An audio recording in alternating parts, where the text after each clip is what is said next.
The Chinese government has made a call to the young men of China. For the sake of your country, donate your sperm.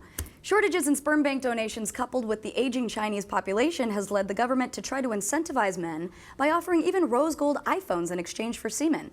So this campaign is geared towards men that are aged 20 to 45. They have to be at least 5'4". They can't have any genetic diseases. And the successful applicants are supposed to be able to donate 17 milliliters of sperm over the course of a 6-month period. That's a lot of milliliters.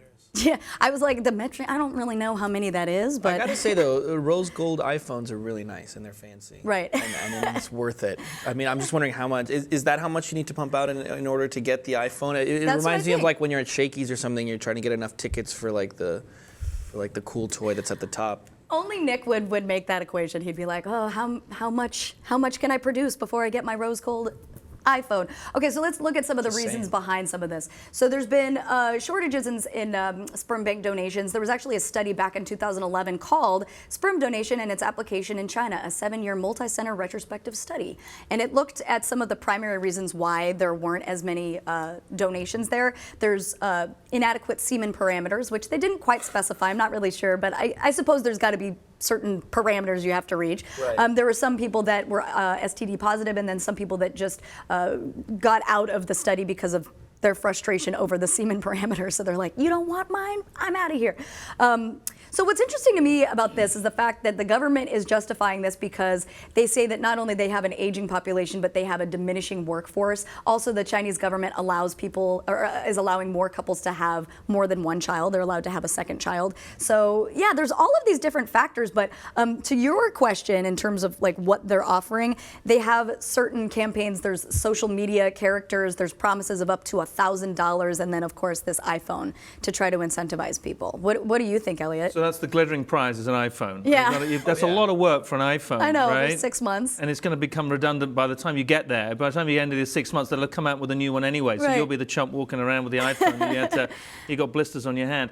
Yeah, I mean, it's interesting that they don't have faith that Chinese people actually want to have families and don't want to just have sex and intercourse and raise the family naturally, that they have to then incentivize, and it's a government-funded scheme to incentivize people so that they can then have artificial insemination, presumably, right? They did have the one child rule. So this has now been lifted. It has been lifted, but I think they want it to boom even faster than it is, and they're scared. Like, we've created this huge infrastructure for a huge population, but we don't have enough people. Well, now. then also the fact because that rule was in place for so long, and that's why they cite the aging population, because now that that's been lifted, it's like, oh, well, we haven't been able to reproduce for this whole time.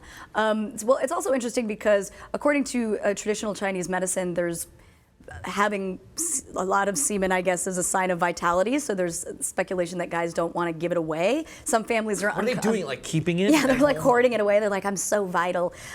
Some families are uncomfortable using sperm from an unrelated male. It apparently goes against Confucian values. So I think there's a lot at play here.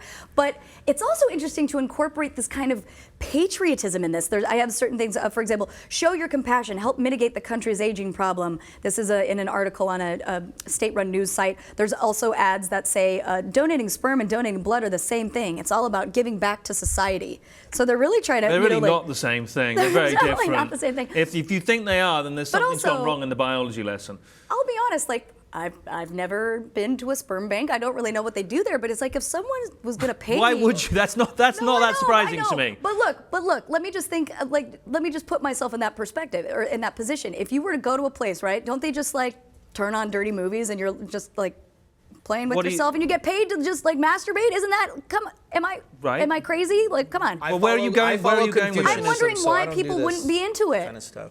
If you're getting paid $1,000 to just like have some fun time. Right.